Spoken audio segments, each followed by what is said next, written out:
Hello guys, কেমন আছেন সবাই? আশা করি ভালো আছেন। আপনারা বাংলাদেশে যে উদ্যোগ নিছেন যে মাদক মুক্ত বাংলাদেশ গড়ে তুলবেন, এই যুগের পোলাপান টুকটাক নিশা পানি করবেই, ওটা বড় কথা না। নিশা টুকটাক করবে, মাদক জিনিস টুকটাক নেশা করবে মানুষ, এই জন্য ভাঙচুরের কোনো প্রয়োজন নাই। সবথেকে ভয়ঙ্কর রূপ হইল আদম ব্যাপারী। যারা আদম ব্যাপারী মানুষ পাচার করে দেশতনে, বিষার নাম কয়ে লোকজনের জীবন নষ্ট করে 5-6 লাখ টাকা নেয়, অথচ কাজ কাম দেয় না, 2 মাস 3 মাস জেল খাটতে বাংলাদেশে চলে যায়। তাদের কি ব্যবস্থা হবো দেশের ভিতরে?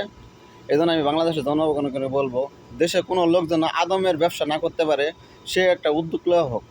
কোনো লোক যেন আদমের ব্যবসা লোক না করতে পারে, সরকারি এজেন্সির মাধ্যমে সবাই বিদেশে আসবো। কোনো লোক যেন আদমের ব্যবসা না করতে পারে, সারা বাংলাদেশ একটা আন্দোলন গড়ে তুলুক। আর প্রত্যেক দিন সৌদি আরব মানুষ ঘুরে গেতেছে।